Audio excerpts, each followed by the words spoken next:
Kamusta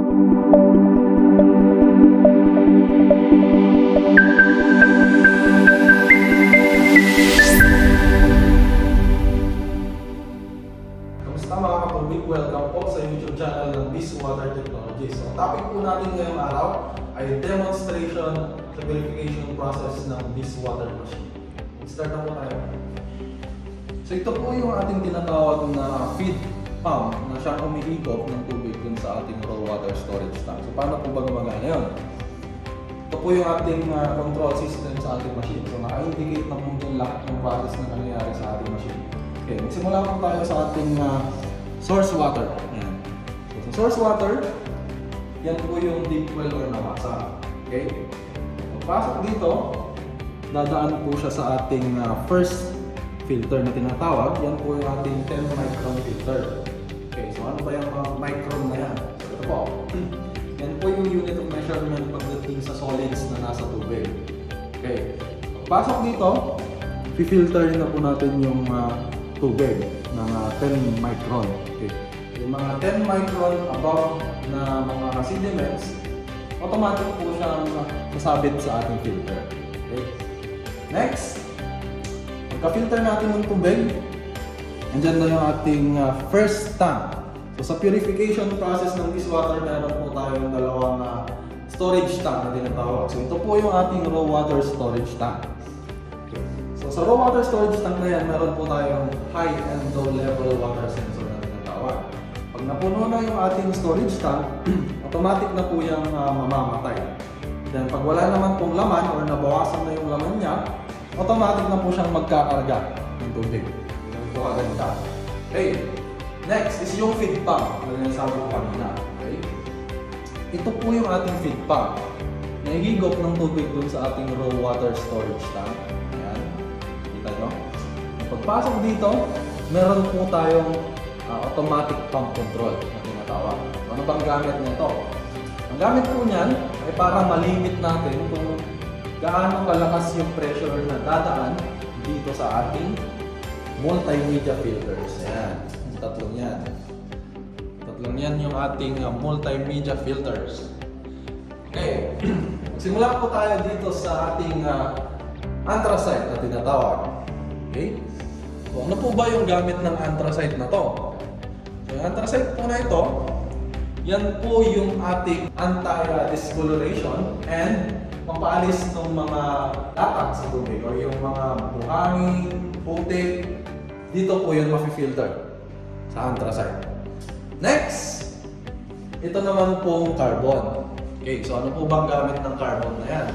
So yung carbon po na yan, pampalis ng odor, at the same time, may enhance po yung flavor ng ating tubig.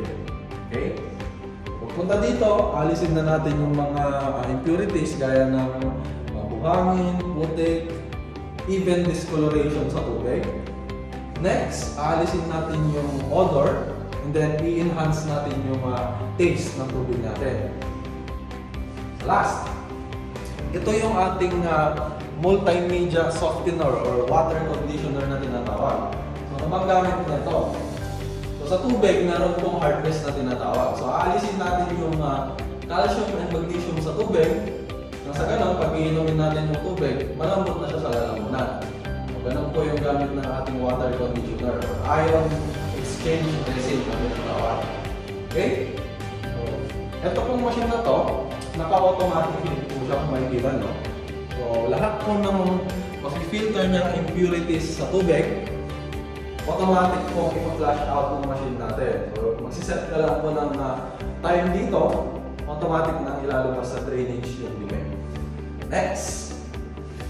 Okay, so after natin dito sa ating multimedia filters, papasok na po siya sa ating 5 micron filter na tinatawag. So yung sabi ko nga po kanina, yung micron is a unit of measurement pagdating sa solid sa tubig.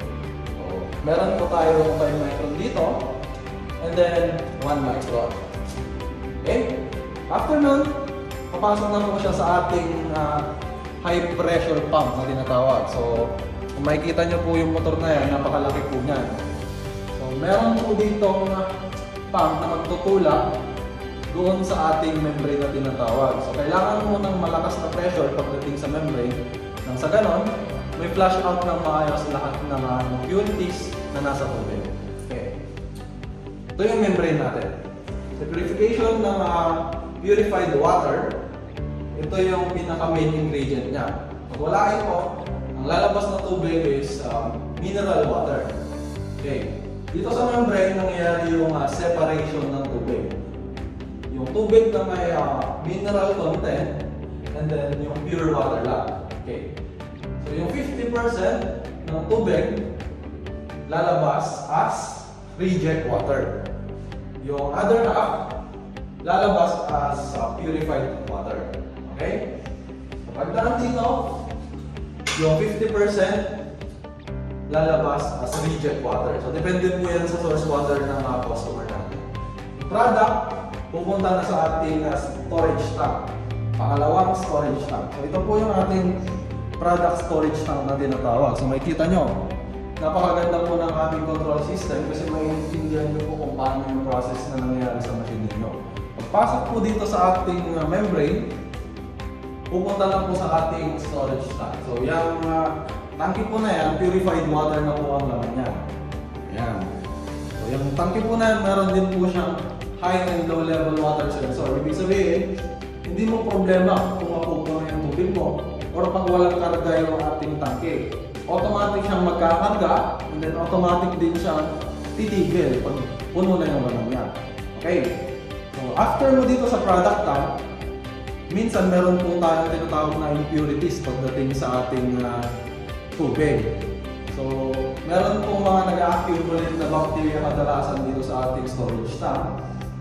Kaya naman, i-filter po ulit natin siya gamit yung ating post-treatment na tinatawag. So, ito po yung polishing pagdating sa purification process ng purified water. So, pagdaan po dito, aalisin na po natin yung impurities kung meron man sa tubig. Then, dadaan na po tayo sa final stage ng ating purification process, which is yung ating antibacterial water sterilizer. Ayan, ito po. Ito po yung ating antibacterial water sterilizer. Ano bang gamit ng antibacterial water sterilizer na yan? So, pag dumaan po dito yung ating tubig, okay, yun po. Pag dumaan po yung tubig natin dyan, automatic na pong maaalis yung bacteria sa tubig. So, ganun po yung gamit niya. Para maiwasan natin yung pagsakit sa tiyan ng ating mga customer kasi yun yung ating iniiwasan. Okay? So, after nun, malinis na yung tubig natin. So, pwede na ibenta sa market. Pupunta na po siya ngayon doon sa ating dispensing faucet na tinatawag. Diyan na po yung kakargahan na po natin yung mga galon natin for disposal. Ibibenta na po natin doon sa ating mga customers. Kung makikita nyo, di ba napakadali lang po mga kaibigan gamitin ng aming machine. Napaka-user friendly po niyan. Kung makikita mo na po lahat ng features namin dito. So, from low level rota, pag wala pong laman yung ating storage tank, yung raw water tank, iilaw po yan.